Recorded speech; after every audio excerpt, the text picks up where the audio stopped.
Bonjour mesdames, aujourd'hui c'est moi qui vais vous lire un nouveau passage en Galates et je vais vous apporter quelques pensées dessus.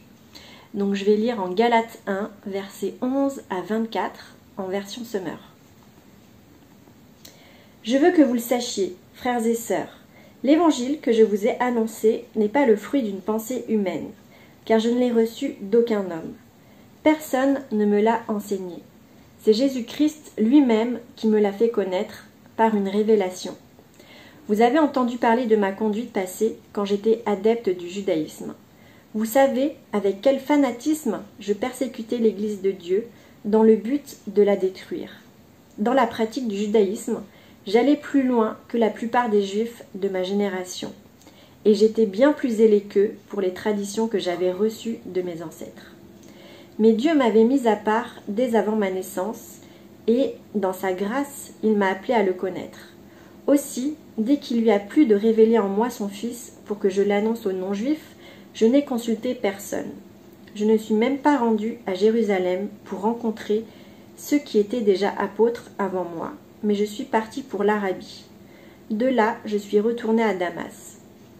Ce n'est que 3 ans plus tard que je suis allé à Jérusalem pour faire la connaissance de Pierre, chez qui je suis resté 15 jours.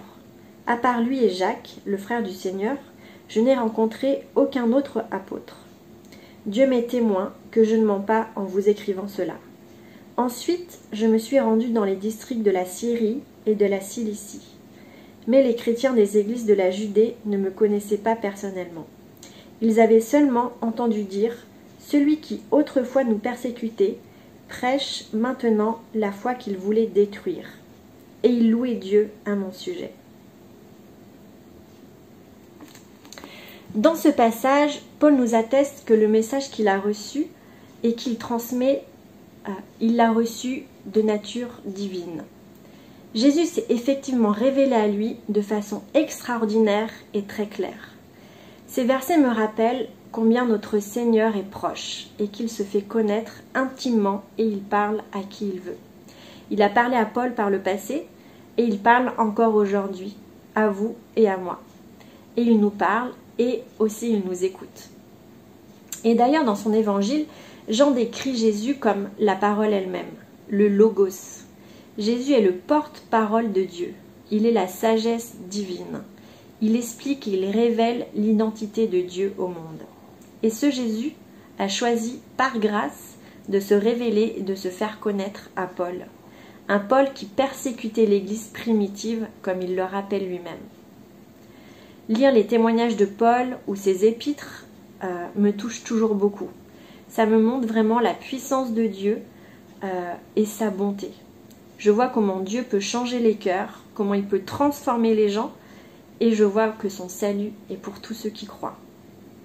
Et Dieu a choisi et il a mis à part Paul dès sa naissance, mais il ne s'est pas juste contenté de se faire connaître à lui, à travers Christ. Il avait une mission précise pour lui, celle de témoigner du salut en Jésus auprès des non-juifs. Et c'est avec un zèle renouvelé que Paul a commencé sa mission, celle que Dieu lui a confiée, et ce sans attendre. Il est allé de ville en ville pour témoigner de Jésus-Christ. Et son témoignage fut un sujet de louange pour les chrétiens et un encouragement. Paul a choisi d'obéir par amour pour Christ et avec zèle. Il s'est soumis à Christ et lui a donné sa vie. Il l'a suivi où il le conduisait. Et Dieu l'a utilisé comme ambassadeur. Aujourd'hui, moi, ce que j'ai envie de retenir, c'est vraiment la grâce de Dieu et sa bonté envers nous. Il ne nous laisse pas juste pécheurs comme on l'était avant, mais il se fait connaître à chacun personnellement et il sauve. Et sa parole, elle agit en nous, elle nous guide, elle nous équipe pour être ses témoins là où il nous conduit, là où on est.